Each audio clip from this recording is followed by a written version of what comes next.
Welcome back. According to the Centers for Disease Control, suicide is the third leading cause of death for youth between the ages of 10 and 24. Each year, approximately 4,600 lives are lost. And yet it's something that largely goes unmentioned. And while our children's physical health is a constant focus, their mental health rarely is. That's slowly changing, and the family of Tristan Miller has made it their mission to make that change swift here in Central Ohio. Oh, Tristan, he just makes my heart beat fast.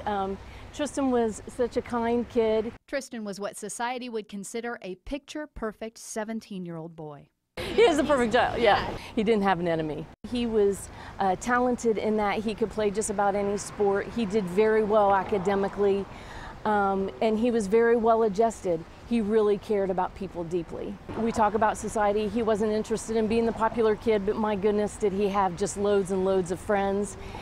He was just very intuitive to how people felt and what they needed. After his passing, Tristan's family learned just how much he had helped the people around him. So we knew that when Tristan was still here, he had some friends that struggled. He would never breach their confidence, but he would always reach out to those kids and support them and help them and be with them and talk with them. What nobody knew was that Tristan was struggling. Total shock.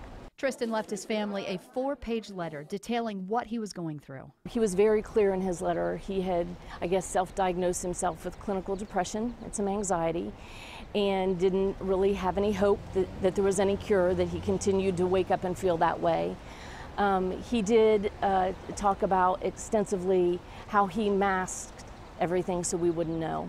He didn't want us to know that he was sad, and he couldn't figure out why he was sad. I've talked to many professionals, even at Nationwide Children's Hospital, and one in particular that said to me, "Jennifer, there's probably no way you would have ever known." He didn't want people to know. The family is now on a mission, spreading the message that it is okay to not be okay. It's what we have, and we love him so much, and we just don't want to let go, and we want to make sure that we can take this and reach others. If anything else, maybe Tristan's sacrifice will bring some hope or some healing to others.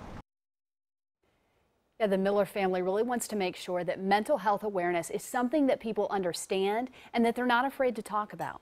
And this weekend, they will be holding the first annual Tristan Miller Music Festival. Tristan loved music. This is going to be a 2-day event at Zane Trace High School. General admission for a 2-day pass, $20. Children under 12 will be admitted for free. There's going to be a carnival atmosphere, 11 bands, including Columbus' own Pray for Sleep. The money raised will be going to the Tristan Miller Music Scholarship Fund.